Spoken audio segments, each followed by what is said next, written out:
You're listening to The Wintermaker, read by author Jason Lee Willis. Chapter 46, Scars. Split Rock, Minnesota, March 3rd, 1962.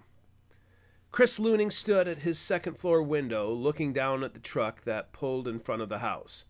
Wally Crane handed his father something that looked like a newspaper along with a manila folder holding sheets of paper. The two stood out in the early March sun, which melted the snowdrifts and caused the snow from the roof of his house to come trickling down over the ever-growing icicles. His father abruptly handed the folder back to Wally, who took his father by the shoulder. For a moment, it seemed as if they were about to fight. Wally refused to back down, pressing the folder, but his father shook his head and held the newspaper up to Wally's face before turning back to the house. Chris stepped away from the window and heard Wally's truck as it drove away. He looked down at the scar on his arm from the pitchfork Biff had thrown. "Betsy!" his father shouted when he stepped inside the house. Chris began a slow descent to the kitchen, unsure if he wanted to find out what his father had just learned. When he came around the corner, he saw his mother weeping with his father standing beside her. "What's going on?" Chris asked. His mother quickly wiped away her tears and rushed across the kitchen to wrap her arms around him. "Oh, it's wonderful news. They found the man who attacked you. He's dead and isn't going to cause you any more harm." "What do you mean he's dead?" His father held the same newspaper that Wally had given him. "We didn't want to upset you last night, but it looks like this is the weirdo responsible." He extended the newspaper to Chris and pointed at a black and white picture with the name Logan Troost printed underneath. "This is him?" "Sure is. There's no explanation for why he was doing it, but the state investigators did enough digging yesterday to announce that Troost was the guy who attacked you and most likely killed the others. I'd pour you a drink, Chris, if you weren't so young." When his mother released him, Chris took hold of the newspaper only to say, "Huh." Something just didn't feel right. He glanced down at the newspaper. "You shouldn't read that. It might upset you."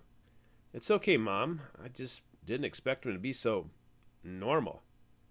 "Logan Troost is anything but normal," his father said. "I'm just glad this whole ordeal is over." Chris skimmed through the details of the attacker. Why would he drive up all the way from St. Louis? "Can't figure crazy."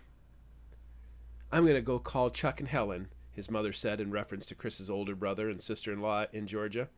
"I need to let them know about this." His father reached into his jacket and pulled out a pistol, which Chris had never seen. "I'm going to return this to Steve Knudsen." Are they sure this is the right guy?" Chris asked as his father took a few steps towards the door. "Of course they're sure. Your mom and I heard about this from Sheriff Betzing yesterday, but we wanted to wait to tell you until they had more information. It's the guy." Chris sat down at the kitchen table while his parents went into motion. The newspaper was the Daily Star out of Minneapolis, which meant the column was being read statewide. It made him sick to his stomach that so many people knew what had happened. It also made him feel guilty that Rory and Isaac had died, yet he had lived.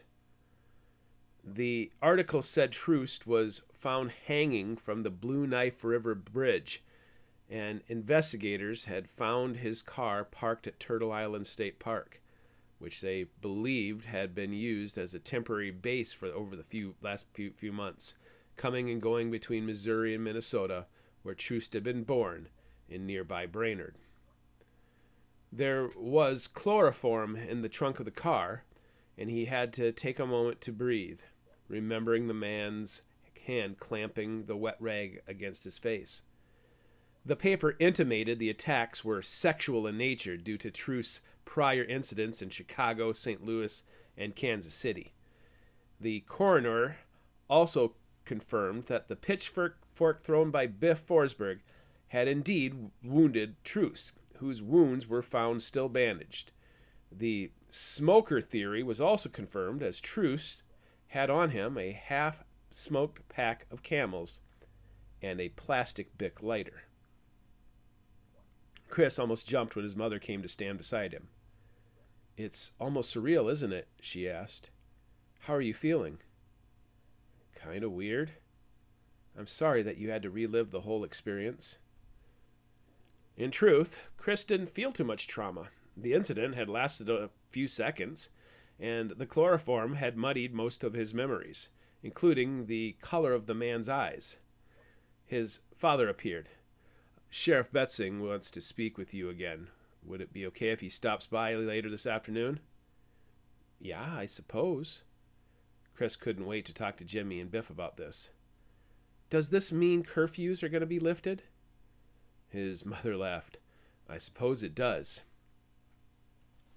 Chris watched TV the rest of the morning, and when the knock came on the door, he raced over, thinking it would be Sheriff Betzing. It wasn't. A familiar face stood at the door. "Grandpa," Chris said enthusiastically. "Hello, Chris." Grandpa Albert opened his arms, and the two wrapped each other in a prolonged embrace. "You and I have had a rough winter." When the embrace ended, he saw tears in Grandpa Albert's eyes before he cleared his throat. "Is your father home?"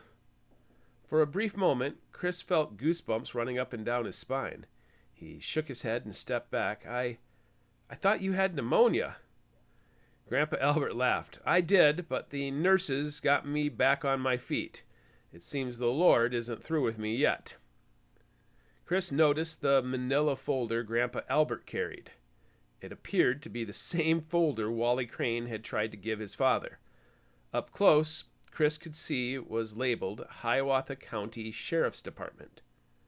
"Did you hear they caught the guy who tried to take me?" "I read the story, yes. In fact, I came here to talk to your father about it." "Is something wrong?" Chris asked. Does he know something else? No, Grandpa Albert bluffed badly. "When I read the news in the paper, I felt a certain responsibility to see how you were doing. I had a brush with death, too, when you drove out on the ice." "No, when I was a boy your age, I was playing by the edge of Split Rock Creek. The whole time I played, I was never more than a shout away from my father and the others at the mill. Yet everyone assumed I lost my footing and slipped into the water. Everyone except your grandfather Farrell. He seemed to know the truth before I did. Since the day he saved me, I asked myself why God spared me a certain death. Your grandfather broke both his legs rescuing me, and I always felt guilty about how it crippled him." Grandpa Albert glanced down at the folder. "I bet you ask yourself why God spared you." Chris nodded. Grandpa Albert leaned in closer. "God saved you for a reason, Chris. Remember that. It might be for something minor or major, but regardless, you live a charmed life now." Chris nodded again. Grandpa Albert straightened up, but kept his voice low. "This man they found? Is he the man who tried to grab you outside of the Forsberg barn?" "Yeah," Chris said. "I mean, I can't be certain because the guy wore a mask, but sure seems like the right fella." "Can you give your father this folder? It's important that he reads it," Grandpa Albert said almost bitterly and handed it over.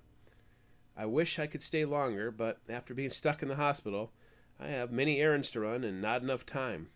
I hope you understand." After Grandpa Albert left, Chris stood there for a few minutes, holding the unsealed manila folder, before he sat down at the kitchen table with the folder in front of him. Finally, he opened it.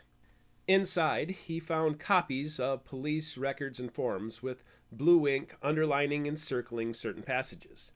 In the coroner's report, he found phrases like inconsistent in describing the wounds that had been made by the pitchfork. He also found a small paragraph detailing the chemical residue found inside the man's mouth that again seemed inconsistent with suicide. Does this mean Troost was a patsy? Why would the adults agree to a lie? Does my mom know? By the time his mother returned from the store, Chris understood why both Wally Crane and Grandpa Albert had been given the report by Sheriff Betzing, who arrived along with his father a little after noon.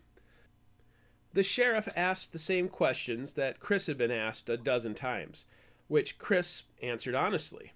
But then the interview took a strange twist when the sheriff asked to see his wound.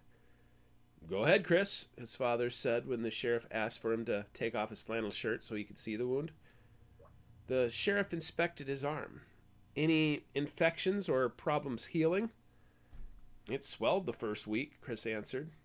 "We cleaned it regularly with hydrogen peroxide and rubbing alcohol, along with some ointment the doctors gave us," his mother answered. "Well, it certainly healed nicely," the sheriff added, and then reached into his bag to pull out a Polaroid camera to photograph the wound. Then he took out a tape measure. "What's this all about?" his father asked. "You got the guy." "Of course," the sheriff declared, distracted. "The big mystery is solved, but in any investigation, the little details still need to be understood." He measured the distance from the floor to the wound. He doesn't think Logan Troost is the right guy. The sheriff covered his suspicions. "The state detectives are confident in their work, but I like to understand the police forensic science. I'm fortunate that I don't have cases like this happen often in Hiawatha County. Obviously, the perp did not have a doting mother like you, Mrs. Looning, tending to his wounds, which explains the difference. I just wanted to collect a little more data for science." After the sheriff left, Chris got the folder, bringing it to his father in the living room. "Grandpa Albert brought this over while you were gone." His father snatched it away. "He believes the story about Logan Troost." Chris frowned. "What is it?" "A restless mind. How can two people look at the same evidence and see totally different things? Some people will only see what they want to see, even when confronted with reality." Chris understood these two people to be Wally Crane and his grandfather. "I can trust them." For much of the afternoon, Chris stayed in his room, reliving it all and studying the scar on his left arm by Biff's pitchfork. When another knock came on the door, he let his parents deal with the guest until he heard his mother call his name.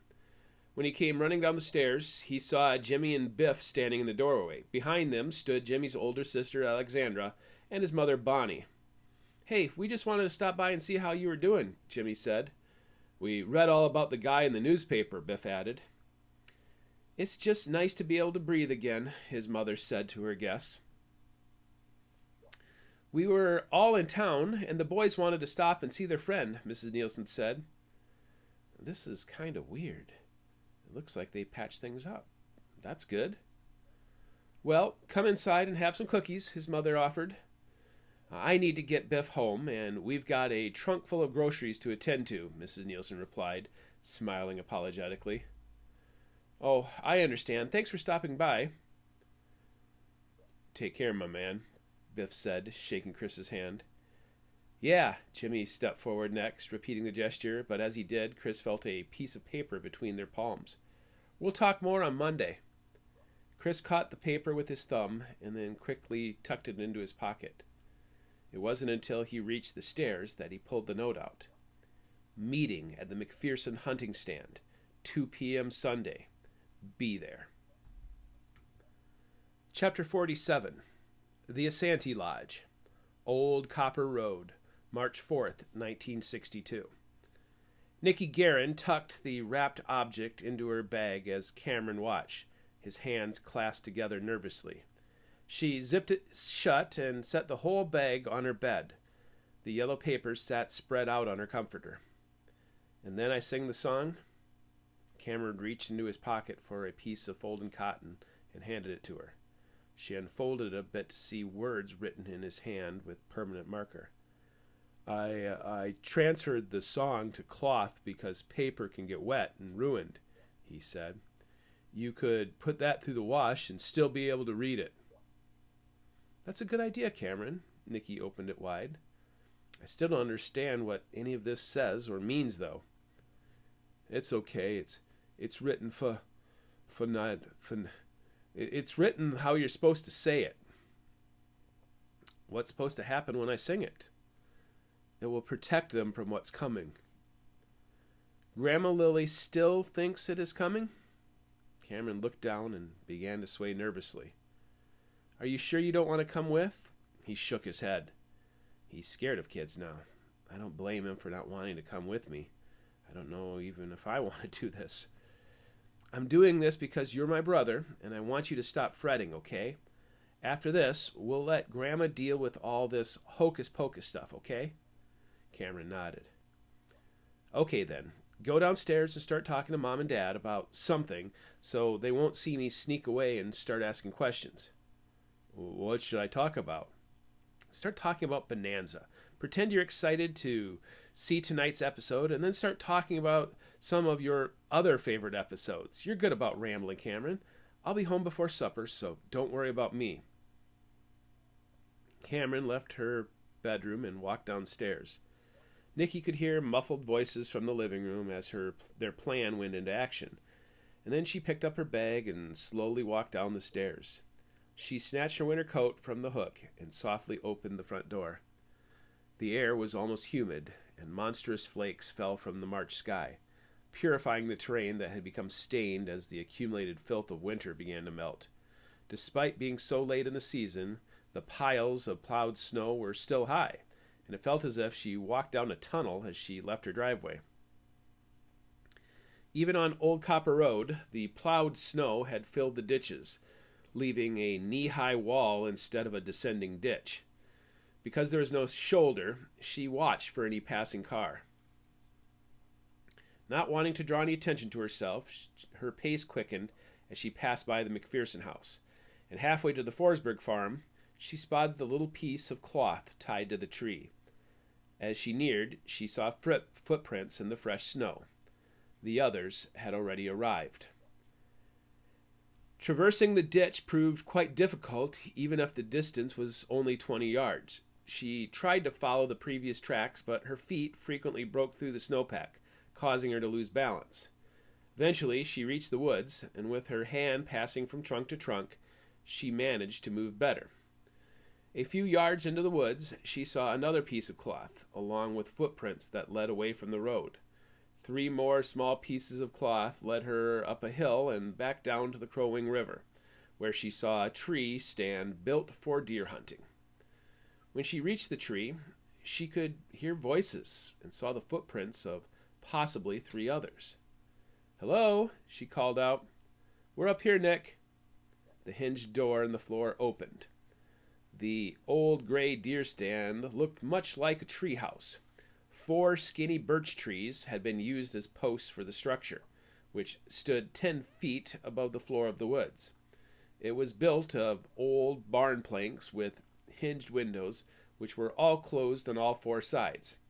At some point in time, it had been painted green, but only a tint of green remained on the gray wood.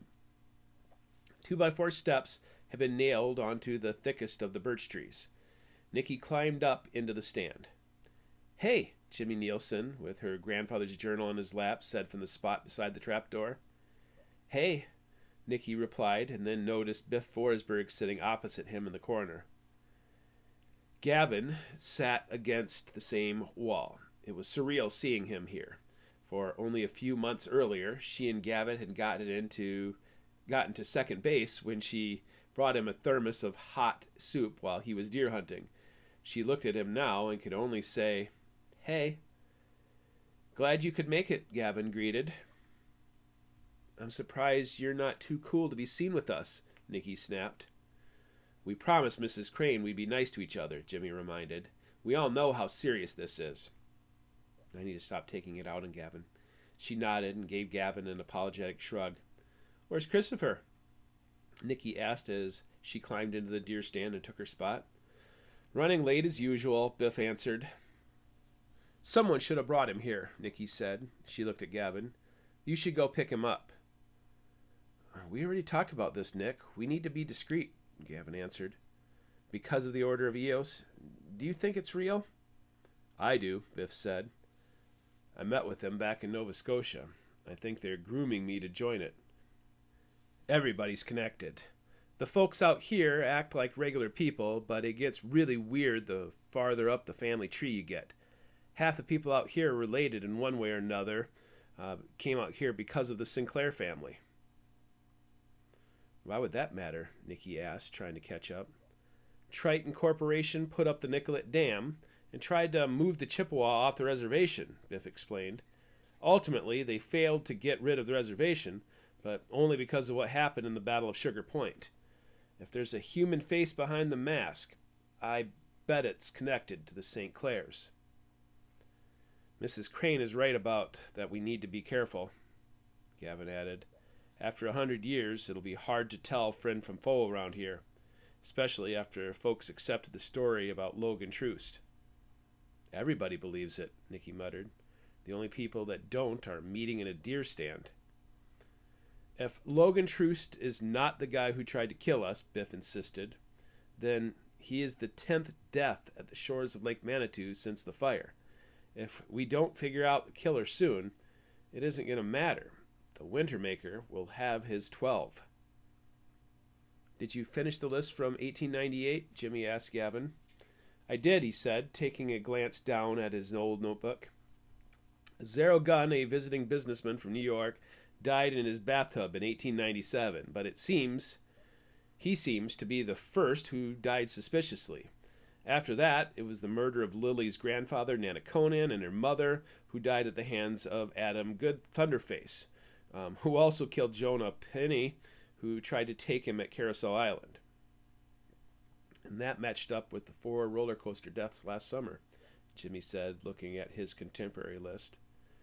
A boy by the name of Franklin Auerbach drowned near your house later that summer, and then Stefan Van Slyke died in an explosion at the original Dutch Boy Creamery. Gavin continued. From there, things are not as public, but I think we've got it figured out. Jimmy said that his grandpa Sig was an only child and that Martin and Dolly Nielsen had several miscarriages and infant deaths before Sig was born. Jimmy nodded in affirmation. So that brings the death total to 8 heading into the spring of 1898, Gavin continued. Apparently, it really hit the fan during the days surrounding the Battle of Sugar Point up at Leech Lake. And down here, there was some sort of attack at the Jesuit school, resulting in the deaths of Gordon Graham and half a dozen rabble-rousers who'd come down to either enlist help or burn the school. That easily got the number to a dozen before Lily did her thing. Suddenly, all 3 boys were looking at Nicky. It's my turn now. Did you bring it? Gavin asked. Nicky hesitated a moment before nodding. I still think we shouldn't dabble in things we don't understand. None of us know what any of this means. She held out the folded cloth with the phonetic words written upon it. It's a song of protection, she said. It will make us official members of the Asante Lodge. What language is that? Jimmy asked, moving closer to Gavin. Chippewa, most likely, Biff answered. Or Sioux, Gavin noted. Wasn't your great-grandmother Metawakan, Dakota? I don't think it's either language, Nicky sighed. I think it's some ancient, forgotten language. If it's only a song of protection, I don't think God would mind you singing it, especially with it being a Sunday and everything, Jimmy offered. I think God would want us to trust in him with prayer, Nicky retorted. We're not dealing with stuff from the Bible, Biff said sternly. What if we are, Jimmy countered. What if these Takpai, as the journals called them, are some sort of demon? Remember the passage where Father Guerin compared the Manitou to the horned beast from Daniel and the 7-headed dragon in Revelation? My dad told me the story about a man trapped on a roof during the flood, and a guy in a canoe, a boat, and even a helicopter offered to rescue him, only to... I've heard this one, Biff interrupted. Jimmy glared at him. The guy ends up dying, and when he gets to heaven, he asks God why he didn't save him. And God says to this guy, I sent you a boat, a canoe, and a helicopter. What more do you want from me? Wally Crane told us that story when we went canoeing in the Boundary Waters, Biff finished, receiving a smack from Jimmy. Jimmy huffed. My point is, Nicky, what if God gave us this song so we could use it? Grandma Lily also gave us this, Nicky said, pulling the wrapped object out of her bag. Unfolding it carefully, she revealed the handmade dream catcher, shaped like a teardrop with a single branch of a willow tree. Cool, Jimmy said with wide eyes. Biff frowned. Does it do anything? Possibly, Nicky hedged. Grandma Lily used to have all of these all over her house. My mom said it's probably the reason the fire spread so fast. Or the kerosene, Biff muttered, earning another smack from Jimmy, which brought a smile from Nicky. What is taking Christopher so long? He should be here. If it works, one of the spirits trapped here at Lake Manitou will get caught in the web, and then we'll have answers. It seems that kids have an important part to play in the prophecy. Like Wish We, Jimmy said, holding the journal tightly. Or the legend of the Fisher Cat, Biff added. The one where the Wintermaker has trapped all the summer birds to keep it forever winter. I bet summer birds represent kids. What about the boy with the strange eyes from the seventh fire? Gavin asked. Nicky was stunned at how the boys had transformed their interest from football to legends and myths. What happened to the three of you? Didn't you read it? Gavin asked. Yeah, and it sounded like a crazy person wrote it. And now the three of you sound the same. Grandma Lily sent the dream catcher to us because she thought one of the spirits trapped here at Lake Manitou might be able to speak with us and share its knowledge. What if it's an evil spirit? Jimmy asked. That's why I think it's a stupid plan, Nicky replied. Okay, then let's do this. Gavin shifted and pointed to a spot on the wall. We'll hang it up, but none of us will go into the deer stand unless there is someone else with, okay? At their nods, she continued. Now, tell me about this song. Am I crossing a line? Am I a hero, or am I about to be damned? Nicky took the cloth back and set it across her lap. The Tokpai are servants of the Wintermaker, our horned serpent from the tales.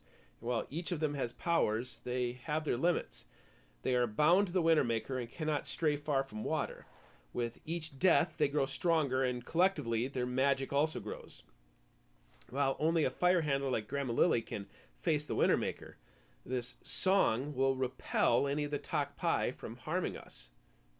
Like a shield, Biff added. Right, like a shield. These are only the syllables, and I don't even know if I will sing it right. You're Lily's granddaughter, Gavin said. I don't know who else would be qualified to sing it. Grandma Lily had the Asante Lodge. Where is Christopher? Nicky opened her mouth and sang the first syllable. Biff's freckled face cracked a grin, and Gavin nodded in encouragement while Jimmy sat wide-eyed. She glanced at the remaining phrases and closed her eyes. She could hear her syllables echoing against the cold wooden boards of the deer stand, and as they bounced back to her, it no longer sounded like her voice. In fact, it felt as if the sound came through the elements and molecules of the air, as if her voice opened cracks into a world that no longer existed, yet came seeping through from the past to the present. Hey, what's going on up there? Chris Luning called down out from below. His voice took her from a distant place surrounded by water and immediately plunged her back to the present. Even so, her flesh tingled. Jimmy opened the trap door while Nicky finished singing the last line of the song. Upon seeing her, Christopher blushed, as he'd done several times recently. She could barely keep a straight face as the dimple-cheeked boy popped his head through the hole like an alarmed gopher. Hello, Nicole, Christopher said after clearing his throat nervously. Hello, Christopher. Oh, brother, Biff muttered. What was with the singing? Christopher asked as he finished his climb. It was a song of protection, I think, Nicky answered. Good. Does it protect against serial killers? Christopher asked. Why do you say that? Because I think Biff and Wally are right. I talked to Grandpa Albert, since he was one of the original members of the Asante Lodge, to tell him what we think, and he agreed that Logan Truce was probably the 10th victim and not the actual killer. He said back in 1898 that it was more than just supernatural deaths. There were two secret societies. One was the Ouijigan clan, and the other was involved in some pretty connected political figures. According to everything Grandpa learned about these guys, you're listening to the same guy who drove into the lake? He's half senile, Chris, Biff joked. Grandpa Albert knows more about this stuff than any of us, and he didn't just drive into the lake. He was attacked by Tok Pai. Evil hides under the guise of accidents. It's picking us off one at a time. How does your grandpa know anything about Logan Troost? Gavin asked to break up the budding argument. He's the richest guy in Split Rock, and he helped put Sheriff Betzing and Police Chief Plant in office. I guess they owe him favors because my grandpa had official reports on his desk. Why do the official reports say it was Logan Troost? Gavin pressed. Grandpa says the real killer probably has connections, which is why Sheriff Betzing is going along with it instead of raising a stink. Plus, Betzing isn't an official member of the Asante Lodge like my grandpa. Biff huffed. We can sing all the songs we like to protect us from things that go bump in the night, but what's going to happen when this guy comes back to finish me off? The only reason Grandma Lily sent the spell is that we are all in danger. Why don't you tell us who you think it is, Biff? Biff shook his head. What if this guy isn't acting alone? Don't you remember what Wally said about his dad witnessing a secret society ritual? If I'm wrong, then I ruin the reputation of an innocent man. If I'm right, I really become a target. I don't know what to do. We're all in this together, like Mrs. Crane said. She made us all promise, Nicky said. Fine, Biff relented. I did tell someone. I told Wally. I've done my part. Now we need to let the adults do theirs. Chapter 48. In Deep. St. John, Minnesota, March 16th, 1962. In the span of 2 days, winter gave way to spring. The frigid temperatures in early March had been uncannily unnatural, which kept Wally Crane and Ullman Oil scrambling to keep up. In a typical year, winter relented to spring by mid-March, allowing school activities like baseball, golf, and track to get an early start on partially melted fields. But this year, 1962, left most of Hiawatha County still blanketed in a foot of condensed snow. According to the radio, a final snowstorm was predicted, which could leave snow all the way into June. However, when the storm arrived, it was only drizzling, and Wally thought they were in the clear. The cold drizzle turned to ice for much of the morning, forcing him to be cautious on the slick highways. But by the time he returned to St. John to refuel, the ice returned to large raindrops. Strange weather seemed to be the sentiment shared by anyone he greeted, and by afternoon on the first day, the air had become almost humid, and a strange fog formed on the ground.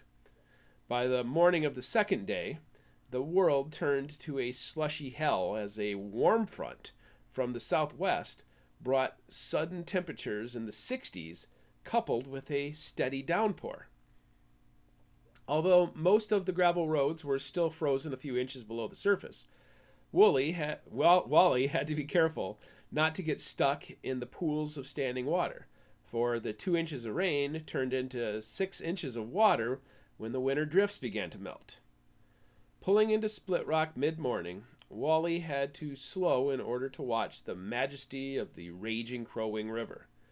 A constant grind of ice, with blocks at least a foot thick and the length of small cars, slammed into each other as they spun, twisted below the bridge. The pylons of the bridge vibrated like tuning forks. In contrast, Split Rock Creek was almost empty. Curiosity forced him to do a loop in front of the boat landing where Albert Fisher almost met his maker. The 2-day downpour caused the ice to lift and break free, but western winds blew the ice into the shore, and drifts began to form. In some places, Wally could see boulders had been rolled into the parking lot of the boat landing. Up the shore, ice dams formed where logs typically gathered during a normal spring. A dozen mill workers, including Marlon Looning, stood at the outlet of the lake as the ice threatened to climb up the lake shore and push the old mill off its foundations. How can I speak to Marlin with him so preoccupied? Suddenly a whistle blew and men went running. An explosion shook the air and chunks of ice flew 60 feet. Wally jumped when the dynamite blew apart the ice dam. Properly agitated, he nosed his truck into the mill parking lot. Men were giving each other high fives when he stopped the nearby truck and rolled down his window.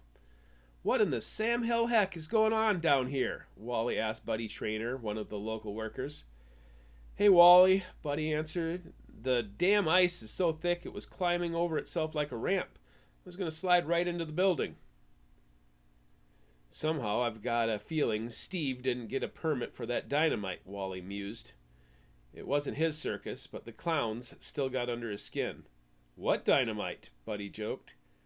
"These jackasses are bound and determined to add to the corpse tally.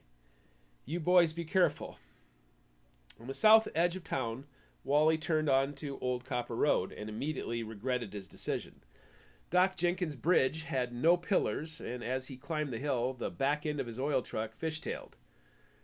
Shifting into low gear, he managed to ascend the hill, but only after plastering the side of his truck with mud.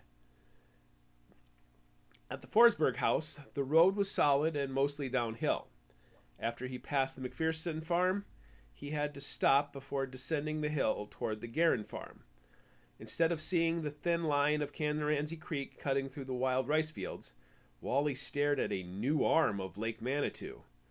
All the snowmelt, rain, and runoff from the Blue Knife River had nowhere to go but into the shallow slough, adding 2 feet of floodwater. The driveway entrance of the Guerin house was high enough to be unaffected, but Lewis Guerin's field had filled with water that was now approaching the low point of his driveway. Luckily, he topped off the Guerins with fuel just 2 weeks earlier, since the driveway would now have been far too soft to risk the weight of his truck. What kind of fool builds a farmstead on such low ground? Passing the Guerin farm, Wally slowly drove down the hill as he neared Canaransi Creek, although there was a railing along the road. It was not a true bridge, but a series of culverts that fed the rest of the slough behind it. Luckily, the rising water on the lake flowed through the culverts while the ice piled up at the mill. But if the wind shifted, the ice pack could easily slide onto the road, and plugging those culverts would leave Split Rock in a world of shit. From the culverts of Buffalo Slough, Wally could see almost 5 miles of Gray Lake, all the way to Turtle Island State Park, where the flow of the Blue Knife River had cut the sheet of ice in half, sending miles of wind-blown chunks into the shore. Fortunately, there were no stubborn fishermen riding the flow. If the wind could shift slightly, the damage could be taken by the cliffs of Bleeding Rock or the shores of Carousel Island. I had better check the farms along the southern shore. The oak trees hid his view of Lake Manitou until he reached the Nielsen farm, where Old Copper Road turned sharply to become Wadena Road. From the hill, he could see Turtle Island free of ice and significantly smaller than normal due to high water. By the time he finished his route around the lake, his tank was nearly empty, forcing him to return to base to refuel before finishing the Saturday route. As he was filling both his main tank and truck tank, Spencer Ullman, the younger son of the owner, came out with another pink slip. "Could you swing by Haggard Quarry?" Wally felt a knife twist in his gut. Haggard? I didn't expect them to open for a few more weeks. Apparently, their pumps are running 24/7, trying to keep up with all this rain. Red Dobie said to make it a priority. Red's back in town? Sure, I'll take it. I'll head there first thing. Especially after what Biff Forsberg told him. Wally felt a tingle of apprehension when he sat down in his seat and glanced over at the glove box, where his pistol and castration knife waited. Could the boy be right? Did my father only imagine a horned serpent? Are men the real monsters? Driving into Haggard Quarry, Wally understood the need for fuel. After a fall of heavy rains and a summer of heavy snows, The quarry had filled with water, leaving much of the equipment ankle deep, with piles and drifts of snows yet to melt. Even though most of the equipment and machines were dormant, a loud generator fueled a pump that drained the water out of the back western side of the quarry. Wally drove toward the fuel shed. Parked beside it, a shiny 1958 Chevy Bel Air sat in inch-deep water. By the time Wally had situated the truck beside the fuel tanks, Red stood at the window of the shed waiting for him. Again, Wally glanced at the glove box before slipping out of his truck. When he stepped inside the warm shed, Wally offered congeniality. "Good morning, Red. Quite the weather we've been having lately. I bet you wish you were back in Arizona." "This weather is for shit," Red greeted, and as he handed Wally the clipboard. "Is that your new blue and white Bel Air?" "Yeah, my old truck gave up the ghost after being parked at the airport all winter. Picked it up at Luther Automotive in the cities." "It's a beauty." Wally purposely dropped the pen and with a nudge sent it rolling again under the counter. Sorry, got another pen?" While Red went to a drawer, Wally scanned through the delivery log, determining that the large piles of snow along the western corner had been an effort to keep the quarry open through the winter, and that since December, Best Oil Company out of Brainerd had been making deliveries. Red handed him a new pen. "I hardly recognize you. You shaved your beard," Wally observed, seeing only an inch of light red beard grew where several inches had previously draped onto his chest. "Even though it's winter down here, it gets hot in Arizona." A small kerosene heater kept the entry warm, and another lit the small office off to the side. Wally saw a cot folded against the wall. Even though it wasn't glamorous, it was possible for a man like Red to live in the fuel shed indefinitely. "You're back quite a bit earlier than normal." "Had a house fire. I used the insurance money to pick up the car. I don't think I'm going back to Arizona next winter. I've been back for a week or so now, but I still feel out of sorts. I lost half my goddamn stuff in the fire, and when I got back home, I found my house had been broken into." "Someone broke into your house?" Wally could still picture the Plymouth speeding away. "Do I tell Red about my theory?" "Sure did. It really pisses me off, too. I have no idea when it happened, but some son of a bitch went to the effort of plowing out my driveway at some point during the winter. Do you have any idea who that'd be?" Perhaps Biff jumped to conclusions. "I don't, but come to think of it, I was out on a fuel run near Nimrod. I think it was around November, and I saw a car that seemed to be casing your place. It looked as if it was about to turn into your driveway, but then when he saw me, he let off his brakes and he took off." "No shit." "I got a pretty good look at the guy while I was parked at the stop sign at the Nimrod Road. The guy had a funny old hat and was smoking a cigar. It happened after the Stewart boy had been killed, so I paid close attention and reported it. The guy drove a 1950 Plymouth, dark blue. They put out an APB." "You don't say," Red said calmly, but his eyes flickered with anger. Wally wanted Red to keep talking, hoping to confirm Biff's theory somehow. "So you were still in Arizona when this Truce fellow hung himself along the Blue Knife Bridge?" Red nodded. "About then, yeah. I get the newspaper sent to Mesa, so I followed what was going on here, but to be honest, I had a lot of insurance papers to deal with, and I didn't give it too much mind." Neither man said nor did anything until Red broke awkward silence. "So, a blue Plymouth, huh? For a while, I thought the guy might have been a suspect, but as it turns out, he had nothing to do with any of the foul play. He might have been your guy, though. How bad was the break-in?" "I didn't leave anything of value, so it was mostly just rummaging through my stuff." Red let out an awkward laugh. "You know, Wally, when you get to my age, life is supposed to get easier. This has been the worst fucking winter of my life." Do I have the balls to ask it? "This spring isn't shaping up to be a winter either," Wally countered, handing the clipboard back. He went for it. Is there a reason Haggard's been buying oil from Brainerd? Red frowned. Yeah, I saw that too. Fellow leaves for a few months and shit falls apart. They've been quarrying that granite seam while I've been away. We've got our contact with you guys for the main season, so I guess they went to Brainerd just to keep the accounts separate. Now that things are firing up again, we're going back to Ullman. Nothing to worry about, Wally. Keeping it off the books. Jimmy might be right about this tunnel. Well, if it keeps raining like this, you're going to need to buy another pump to keep up. Don't get yourself trapped down here. Don't worry about me. These pumps can keep up with any rains. Do you remember that storm 3 years ago that dumped 8 inches? If they can keep up with that, they can keep up with this. Even if Red belongs to Eos, he's just a foot soldier. Haggard is putting him in danger working in conditions like this. I don't know. It's getting awfully sporty out there. Lake Manitou is up a couple feet. It's close to cresting. Well, the edge of the quarry is 10 feet below flood stage, and before it would flood this quarry, it would go right over Split Rock Creek and into the Crow Wing River. I'll be safe. Okay, take care, Red. See you soon.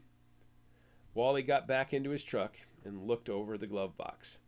Even though he couldn't prove it, his gut told him the Forsberg kid might be right about Red Dobie. Was he the man in the ski mask? Or a red herring? Chapter 49. Summerbirds. Split Rock High School, March 19th, 1962. Jimmy Nielsen stopped when he saw the massive snowflakes draped in front of the school windows. After a weekend of heavy snow, winter returned before lunch. Normally, it would have been a beautiful scene with fluffy snow falling through the air just a degree below freezing, but winter had gone on for far too long, and Jimmy wanted green leaves and grass to return. Think we'll get out early? Biff asked behind him. I hope not, Jimmy said. We need to get tutored today after school, remember? Jimmy glanced over at the high school kids to see Nikki Guerin laughing as if there weren't a care in the world. He loved and hated her. How can she carry on like that when she knows what's really out there? Chris walked up with a tray full of food and sat down next to them. I don't think we're ever going to get to play baseball this spring. Forget baseball. If we do get out early, we need to meet. You guys should come over to my house, Jimmy offered. I think we need to make a visit to Mizhike Island anyways. I've been reading all about islands in Chippewa mythology, and from what Father Guerin wrote, I think they have some special meaning. My sister could drive us. Will Alexandra be able to get me home in time for chores? I don't want to get stuck at your house or my dad will get all pissy. And maybe you could get her to stay for a while after school so we can meet with Mrs. Crane, Chris suggested. Jimmy looked over at the senior table where his sister sat with her friends, laughing. If we get out of school early, she won't want to stay. Mrs. Crane won't want to stay either, not with it snowing so hard. She has to drive all the way over to Sterling Junction. But I'll see if Alexandra will let you guys come with. During the span of lunch, 2 inches of white fluff coated the cars in the parking lot, and when the bell rang to send students back to class, Principal Carlson was nowhere to be seen. Sure enough, just as students were sitting down for attendance, the intercom ping brought a hush. May I have your attention? Principal Carlson began. I just received word from the Hiawatha County Sheriff's Department that due to high water levels, the Crow Wing Bridge south of town has been closed. As a result, all traffic should take Highway 34 east or west of town. Again, Highway 19 has been closed south of town due to high water. We will be dismissing school at 12:30. There will be no extracurricular activities. Once again, we will be dismissing school at 12:30. Jimmy could not focus as the clock slowly ticked away the last few minutes. When the bell finally rang, he bolted to the senior hallway to find Alexandra. "Can Chris and Biff come with us?" "You can pick one." "Oh, come on!" "One," Alexandra insisted. "Fine," Jimmy muttered and hustled down the seventh grade lockers, only to find Biff walking toward him. "So?" Biff asked. "Yeah, she'll give you a ride. Where's Chris?" "His mom left a message that he's supposed to go help at the lumberyard. They need help with sandbagging." "Well, that decides things." "Really? Is it that bad?" "Apparently." Jimmy and Biff walked down to the commons and waited for Alexandra to come down the stairs. She all but ignored them, walking a step faster, so both had to trail her by a few steps. Once inside the car, she acknowledged them as they sat in the back seat. "Do you think they closed the Doc Jenkins Bridge?" "I doubt it," Biff answered. "It's a trestle bridge, so there's no footings to create an ice dam. That's probably what's happening south of town. Ice dams." Biff was right, but it was a realization shared by most of the other locals, who ignored the lengthy detour north of town to take the shortcut on Old Copper Road.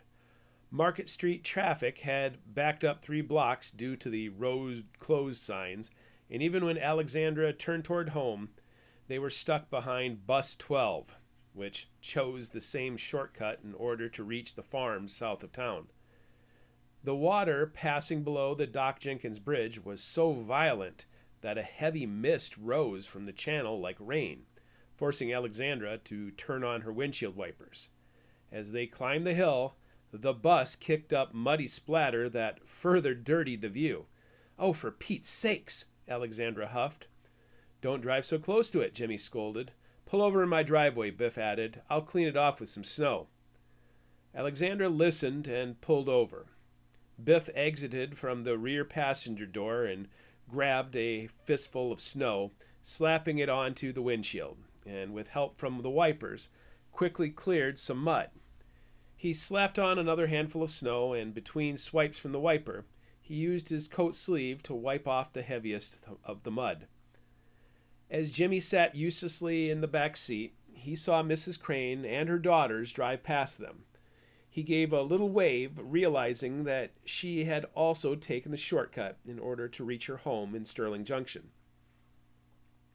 When Alexandra pulled back onto the road, they were the 4th of 5 cars in the convoy. Even from the back seat, Jimmy could see a maroon car, the bus, and Mrs. Crane descending the hill towards Canaranzi Creek. A pair of headlights appeared on the opposite side of the hill. "Holy shit," Biff muttered as they passed the Guerin farm. Lake Manitou had swallowed half of Lewis Guerin's southern field. Instead of a field of reeds and a 10-foot sliver of water, a quarter-mile of floodwater pressed against Old Copper Road, which now acted like a dike against the rising water. "Should we turn around, Jimmy?" Alexander questioned. "They're not stopping," Biff observed as the green car continued toward the culverts and the lowest point of the road. Jimmy was so focused on the passage of the green car that he didn't see the nightmare unfolding until it was too late. "Oh, no, no, no, no, no, no!" Alexandra ended with a scream. Jimmy had to lean toward Biff to catch sight of School Bus 12 turning onto its side as the soft shoulder of Old Copper Road crumbled into the lake. The nose of the bus hit the water, sending a wave that violently recoiled. A moment later, the bus rolled like an overturned turtle, its dark underside showing the exposed wheels. In shock, Alexandra stopped just as Biff darted out the door. When Jimmy opened the door, he was almost hit by the car approaching them. "They're all gonna drown." Jimmy ran down the hill. Despite the volume of his own pounding heart and lungs, he could hear screaming from Mrs. Crane as she stood outside her car along the ditch, screaming from her daughters inside the car, and screaming from the children inside the half-submerged bus, and other voices too. He heard some voices encouraging him to jump in the water to go save the children. Other voices warned him of certain death if he jumped into the water. As he reached the spot where the shoulder collapsed, he paused for a moment. saw the rear exit door of the bus a good 10 yards from shore and noticed it was moving in the current. Biff, however, did not stop, and although Jimmy arrived at the water's edge a few heartbeats before him, Biff leapt without hesitation into the icy waters. A moment later, he popped up out of the water halfway to the bus. Jimmy had no other choice. Biff was his blood brother. The jump from the top of the ditch took Jimmy completely underwater. As a young boy, he and his sisters would play in the shallow waters between the shore property of his homestead and Mesquite Island. Even though they were several years older, Jimmy could always hold his breath longer. Today, after jumping into the frigid water, he began to wonder if he'd taken his final breath. The voices in his mind came into sharper focus as the chaos grew stronger. Some told him he was about to die, while others called for him to keep fighting to reach the bus. His feet found the bottom of the slough and propelled him back to the surface, where the rear of the bus loomed in front of him. The current had pulled him toward the undercarriage, which provided him with a metal ladder to climb. Finally, pulling himself completely out of the water, he saw Biff at the exit door. Because of the downward angle of how the bus entered the water, the butt of the bus was the highest point out of the water, with the nose almost fully submerged. "Help me at the door!" Biff shouted, working against gravity and friction as he held on with one hand and tried to open the door with the other. Jimmy grabbed hold of the corner of the bus and with his left hand, and trying not to slide right into the lake again, clutched at the door with numb fingertips. Together, he and Biff threw the door open, and the shrieks and cries of children filled the air. "Don't worry," Jimmy shouted. "We'll get you out of there." He held on to the edge of the open doorway and grabbed one child after another and handed them to Biff, who stayed outside the bus. Unfortunately, water was filling the overturned bus faster than they could evacuate. "Hurry up, Jimmy," Biff urged. The bus is starting to move." The seats were on the ceiling, and the ceiling had formed a metallic slide that prevented the smallest children from easily reaching him. The seams in the roof were the only friction the children could cling to, so Jimmy let go of the doorway. His body was so cold it had become numb. Holding on to the upside-down seats, Jimmy descended knee-deep into the water, letting the smaller children use him as a bridge of sorts. Toward the nose of the bus, he could see the body of the bus driver, whose back emerged from the water. Two blonde-haired girls were shoulder-deep in the water, having twice lost their footing. One by one, he passed the remaining children up to Biff. Through the window, he could see a man standing chest-deep in the water, creating a human chain that took the children from Biff and handed them to Mrs. Crane, who stood knee-deep in the water along the incline of the ditch. "Get out of there," a bearded man with a funny hat called from outside the bus. "There's still two more children," Jimmy shouted back, and with encouragement of the voices in his mind, he let go of the seat he held. He slid down the bus roof into the darkening water, and emerged with one girl in the crook of his left arm and the other draped over his back like a wet cape. "Don't worry, girls," Jimmy explained. "I gotcha." The bus rolled slightly. The tops of the seats emerged from the brown water. With his free hand, Jimmy pulled himself and both girls out of the depths and toward the door. Jimmy looked in horror as the road was now 30 feet away. On the shore, the man had pulled Biff safely back onto the bank. "We're going to have to jump," Jimmy explained, looking at them. "Hold on as tight as you can." Both girls were terrified, yet nodded. Jimmy's chest ached from the cold and his skin stung. He could feel an even sharper pain in his fingers. Still, Jimmy held the one girl's hand tight enough that the waters couldn't pull her away. As all three of them tossed in the current, Jimmy felt something unnatural begin. The spirits of the dead had come up from the depths. Even in the darkness of the water, he could sense them, and the harder they pulled on the little girl whose hand he held, the deeper they dragged him into the water. He felt their freezing fingers clawing at his grip. "No, please." She slipped. They had her. She was gone. With the other girl clinging onto his back and neck, he found his last shred of reserve and propelled himself to the shore. When Nancy Crane's hands reached for him, they burned.